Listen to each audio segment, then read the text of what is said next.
So yun, good morning sa lahat mga boss. Salamat sa mahal na Diyos. Medyo nag-uraw na ang panahon, okay? So medyo tumila na yung ulan. So ngayon, magbabawas na tayo ng scaffolding natin dito sa ating Project Olivares Homes Calamba. Okay?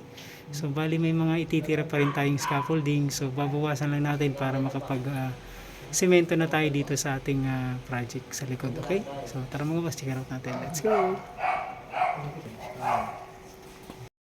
So yun yung ibang part, babawasan na rin natin to nung round tube pipe natin, okay? So yung ibang part nabawas na natin, yung mga bracing. So bali magtitira pa rin tayo dito ng scaffolding sa gitna. So hindi pa natin yan babaklasin lahat, okay? So babawasan lang natin para makapag plastering na rin dito, makapag flooring na rin dito, tsaka yung electrical may abang na rin natin dito. So itong gitna ititira natin to. So yung mga bracing, ibang tukod, tatanggalin na rin natin. Okay? So yung gamit na tools dito mga boss, 17. Mas maganda may ratchet kayo 17 na pang scaffolding para hindi mahirap. Tapos yung siding, papabaklas na rin natin kay Boss Noe. So salamat naman sa Panginoon at medyo nagpakita na ng sinag ng araw yung si Haring Araw, okay? So itong siding papabaklas natin ngayon, bali magpapa half day tayo ng pasok. So pagkabaklas nito mga boss, dito naman siya ipoporma, okay? Tapos doon para ma-finish na natin to. So yung flooring okay na, slab na natin.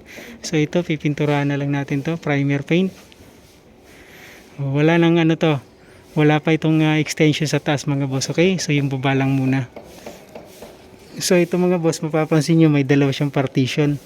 So bali hinati na lang to ng dalawa based dun sa plan ni client. Storage area to. Tapos ito naman dirty kitchen to mga boss, okay? Dumating na rin yung electrician ng Olivares. Bali naglalatag na rin sila ng wire. Kaya inuna natin tanggalin yung scaffolding natin dito para makapag suot na sila ng mga cable wire, okay?